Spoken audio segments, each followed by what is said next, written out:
everyone, this is Mr. Sass and I'm here today to Toriko chapter 370 review.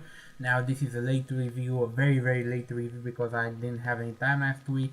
So let's just get into it because by now I think all of you have read Toriko and the chapter is pretty simple. So what ends up happening in this chapter is that Joy throws Midora on the ground, the golden can that contains Midora, the sealed Midora, and she goes straight for Cassia, and then she takes the Cassia and goes for God. And at the end of the chapter we see a Cassia eating Gigi, and Neo, and Gigi with his final breath did something because he was just about to tell them how to cook God when he got eaten by Neo.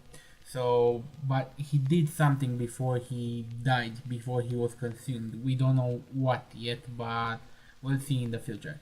And so Cassia and Joy are right there in front of God, and they finally met with Toriko and the Four Heavenly Kings and the others. Now, Aimaru and Tengu Branchi have left the ground for somewhere else. They are heading in the direction that all the animals on the Toriko planet are heading, and the direction that all the animals are heading is an Emperor Ring. Now, we don't know exactly what causes that Emperor Ring, but I'm beginning to think that God himself is not the actual ingredient. There is another ingredient that's being cooked right now, and Aimaru knows about this, and he went with Tengu Branch in that direction. Now, those are the main 2 points, the main highlights of the chapter.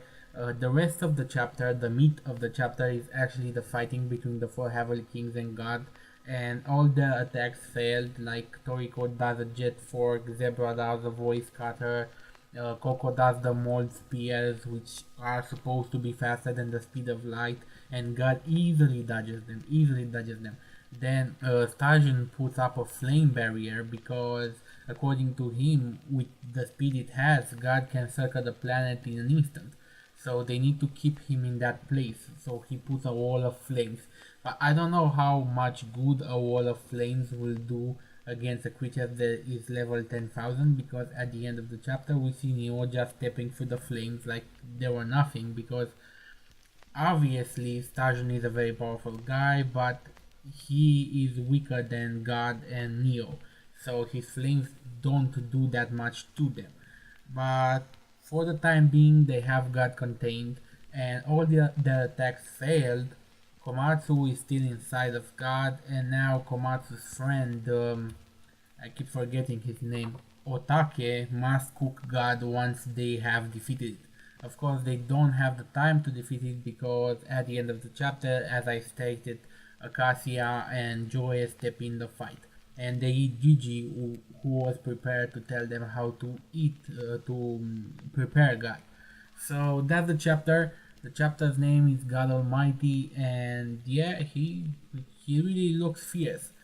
And now that Neo is there, things are going to begin to heat up very fast, and I can't wait for this week's chapter. So rate, comment, subscribe. I know it's a short review, but as I said, probably the most of you have already read the chapter until now, so there's not much point in talking about it. Rate, comment, subscribe, and I'll see you guys next time. Have a nice day. Any rational society would either kill me or put me to some use.